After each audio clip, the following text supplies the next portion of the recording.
Welcome back to the Gillen Center in in Los Angeles, California. Up in Northeast Philadelphia. What?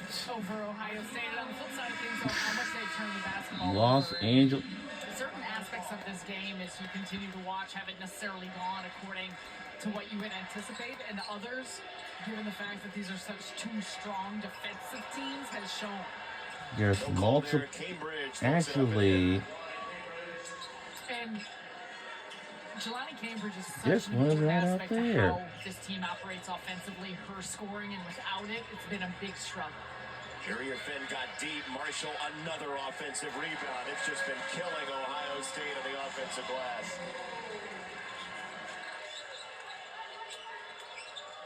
15-0, second chance points in the game.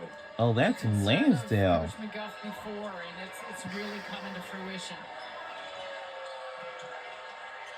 Cambridge off the window. How did that happen? I don't really even know if it's open over there. Touch on that one. What a finish. I don't know. That is that's totally near ridiculous. Lansdale. Too short rebound Oh. for Gray, Ohio State. With the motors churning, and she has it pancaked. Marshall, a stare down. She just snuffed the torch. Oh no, I can't go anymore. It's kind of pretty far away, you know. It's not just the number of blocks that she has It's supposed to. in her career, but it's the forcefulness of which she gets them. I mean, again, that is some anticipation. That's a foul on Theory, and that's her fifth. And that is so frustrating for Taylor Theory, and just a night full of that for Ohio State. That's It was not like the slow one. motion. She got caught up in the screen. You could have yelled Tim Burr in the middle of it.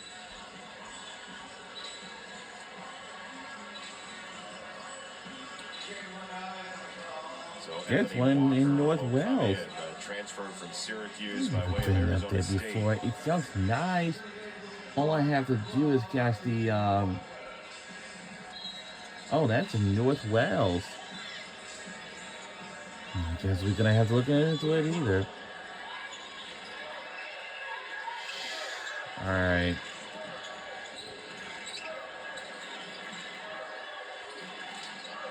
USC with UCLA on the horizon on Thursday.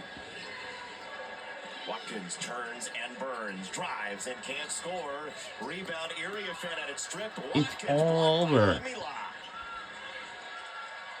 Cambridge had to run it down like it was going downhill. She got it away from McMahon for two. Look, Ohio State's making a little bit of a push, and with the way that they can turn you over, there's still time left in this one. For the Trojans, it's all about just taking care of the basketball, create some quality looks, continue to take care of the glass how you are. Marshall dropped the I shoulder have offensive foul. not. That's 4 on Rhea Marshall.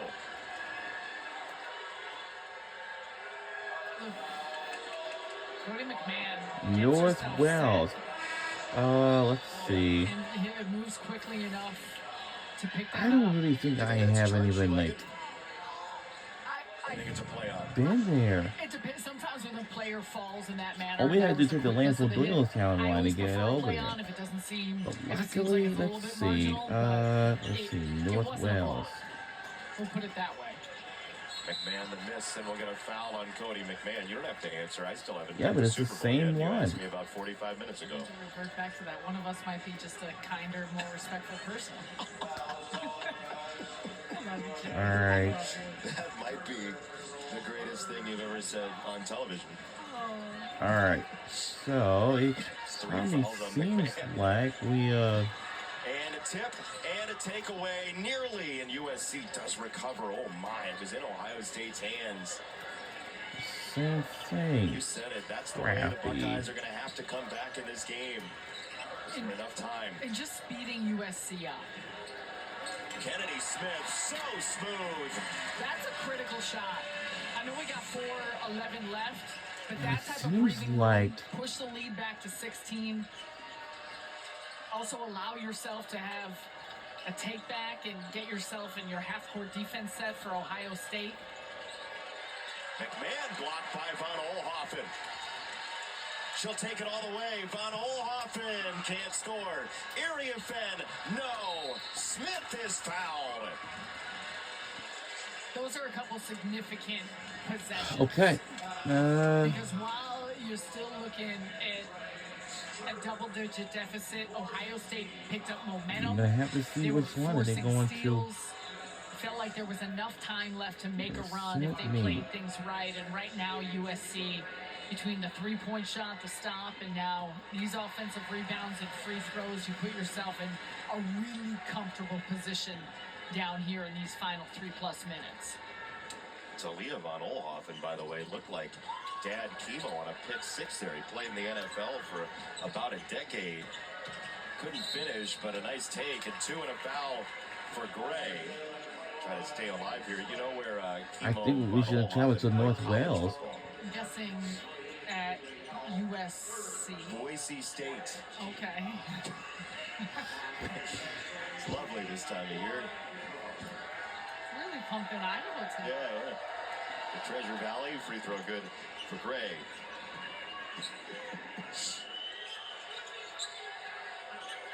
Smith got it to Iriafen. They attack the middle. They've been doing that well when they've broken the press. On the spin, Watkins wanted the contact. She'll settle for 2. That's a tough make.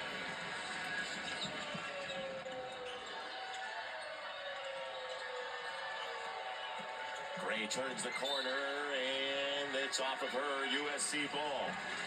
Boy, 16-point leads typically feel comfortable, but with the way Ohio State plays, it's not there yet. There's a quickness of how they get into their offense, and then it comes down to this pressure, and the way that they have turned USC over.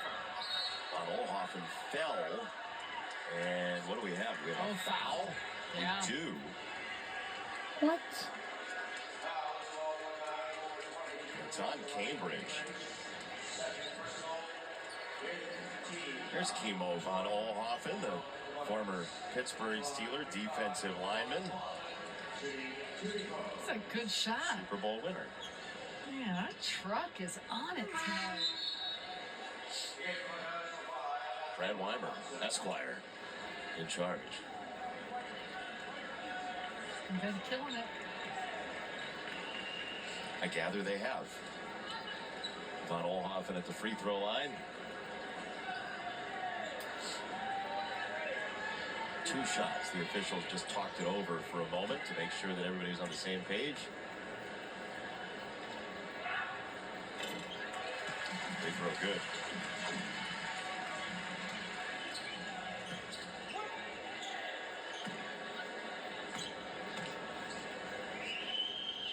Second one is there.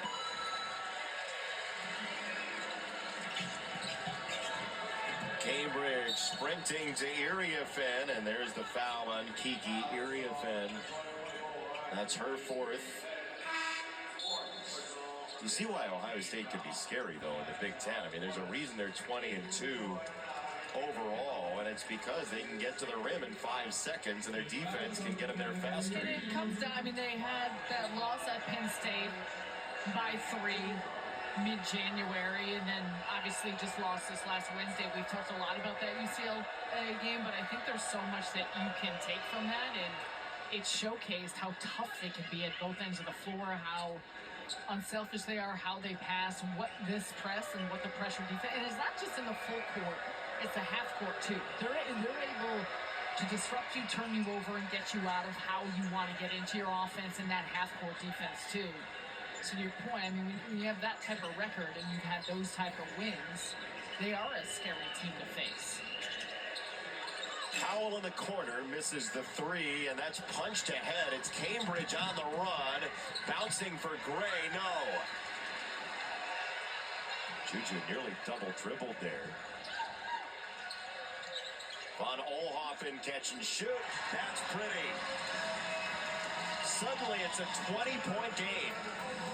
What a statement by USC at home tonight. Timeout, Ohio State. Largest lead of the game comes at 2:31 to go. 20-point lead against the number 8 team in the country who has only 2 losses, who played UCLA extremely tough for 3+ quarters, and your best player has 12 points and probably feels like she has not played her best game. So, as you said, what a statement by USC in the team that they can continue to become. Juju Watkins is 3 for 19 from the floor, and here is Uriah Fenn at her night, which has been dynamic. So much of it is showcased, her skill set, her feel around the basket, some excellent passing too by her teammates to get it inside, but using her size, her agility on the inside, because they keep watching her on both sides before. Her turnover right shoulder, turning over her left shoulder, facing up. She can stretch the floor some, and it's not just those 22 points, 12 rebounds, 4 assists. She's initiated a lot, and also on the defensive side, she's been a presence in how she has protected the paint. I want to go up there and see what's up. Off Rhea Marshall. I think that's a key component to think about with this USC team, to be able to play with 2 bigs who play so well together.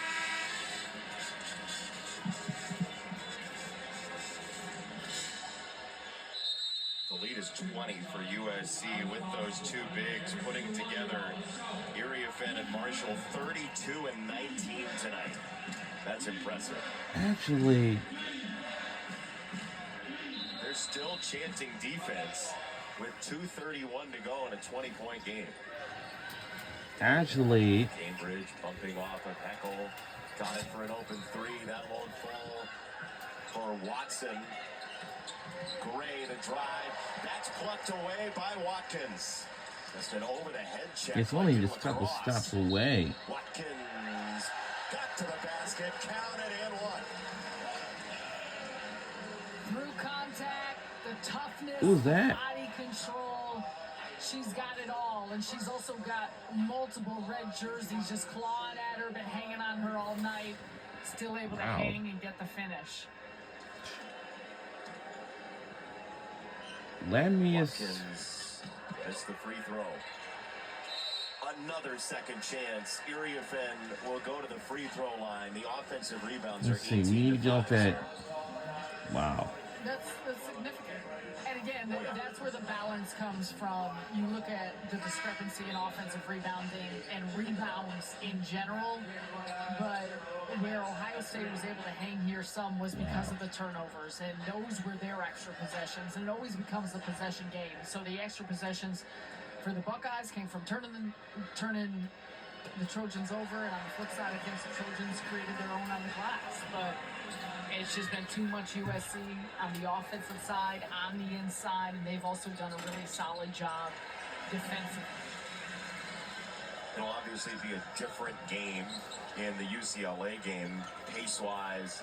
The challenges for USC, but a big turnover number tonight and another block. Uriah Fenn got in there. That should be block number 9.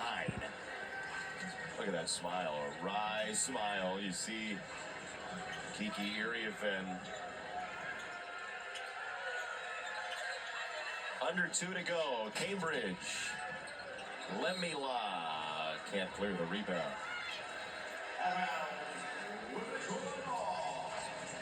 You know, I'd ask you, like, where Ohio State goes from here after 2 tough losses, but we know how they play. They're not going to change what they do. No, and you're going to have tough losses like this. USC, again, they're one of the top teams in the country, and there's a balance to it. And sometimes, too, as we had mentioned, we keep going back to that UCLA game, but they've been here since they've been in Los Angeles since Monday. And sometimes you're on the road, and that can fatigue you, what that looks like, and just how you continue to find areas that you need to improve. And sometimes teams just get you in others, and others, you know, it goes back to film. Juju Watkins with the clock running down. That's a play. Yeah, ripped it off of Watson. She was just kind of standing there like... Well, she realized that it's either going to have to be a turnover or a timeout. We're under 2 minutes to go in the fourth quarter. Lemila again with a block. She's looked really solid in, we talk about the blocks of Marshall and Uriah Fenn, but she's had some really nice ones here tonight. Ball coming our way, and we have a foul, I believe, against USC, and it is. We're taking to the largest lead ever. We almost in the lead by 30, by just about 6 more points. 24 points and 13 rebounds. She was terrific, absolutely terrific. And when USC needed scoring, needed that presence on the inside early, she's the one who set the tone. The all-time record holder for points and rebounds at Harvard Westlake. Sports powerhouse. Green sinks the free throw. 6 years at Ohio State for Madison Green. She's dealt with so many different injury issues. Didn't play as a junior in 22. Redshirted. Hurt the year before. 15 starts in 21 before that injury happened. And good to see her getting some important minutes once again. There's a steal. McMahon denied. Kennedy Smith unsubscribes. And she'll hit it ahead to a streaking Watkins. Tough catch. She'll walk out of the pack with it. Why not? Gets to go. In the context of the score and time, does that shot really matter? No. For Juju Watkins, I feel like that is critical just to continue. She's caught a rhythm. She's seen the ball go through more. She's getting to the basket. She hadn't knocked down a three-point shot yet. You're looking ahead. You're looking big picture. The momentum, how you feel, just how you feel seeing one finally go through. Every shooter goes through different spells, but this was a tough one here tonight. How does that change how Juju feels just going home tonight, right? To just sleep with this until Thursday. It's a little bit of enough. And she's still probably going to be frustrated. She may, who knows, I don't know when she's going to go home. She may be here shooting in the gym until 2 or 3 in the morning knowing her. But the small things make a little bit of a difference, and I think that's a big part of it. I already said it. She's the last person you need to worry about that shots will start going through again. But I do think just seeing one go through the finish, you think about it, for any player out at warming up or you're at practice, or you don't leave the court before your last shot goes through. That's normally just how it goes. So I think in all regards, the totality of it, and we're talking about this. What was her final stat line? Yeah, so she ends up going 5 for 21, but it's 17 points. How many rebounds? The assist? 10 rebounds. And again, and you talked about this, the amount of attention and the way a defense keys on her, seeing 2, 3, 4 bodies on every possession. That is a lot to handle, and it's also a reason for this significant lead because of what else it opens up on the floor. It's a double-double off 5 for 21 shooting. You'll take it. As USC on one of the final possessions gets a drive from Malia Samuels that goes wanting. And again, credit Ohio State's defense, because I know they didn't put up the scoring numbers needed, but defensively, that is where they are so strong, and they showed that type of strength. The big issue, I'm sure Kevin McGuff will be showing, is Shot clock turned off. the rebounding. As a reminder, we do have a tie record. Second chance points, certainly, as he expected. You said It was 20-2, and we came with a win, and our final score is 84-63. Go USC Trojans on the win. best start for the Trojans since part of those 2 championships. Actually, on another win, actually. 1980s. A lot to go for both these teams this season, but for USC, it is all about finding a way to get a win, and that's what they've continued to put together. A good response, part of their growth, and part of the dominance that they have shown against a very tough Ohio State team to walk away with a 21-point win as they welcome themselves back to the Galen Center. And USC gets to stay on the West Coast for the rest of the regular season. So the Trojans get a victory. Sarah, always a pleasure sharing basketball with you. It was. Can we stay on the West Coast for the rest of the season? There's the Midwest in our future. All right, time to keep it moving. We will say farewell from the Galen Center. 84-63. We'll say so long from the Gillian Center in Los Angeles, California. Win number 21 by 21. And thank you all for tuning in. Have a good night, everybody.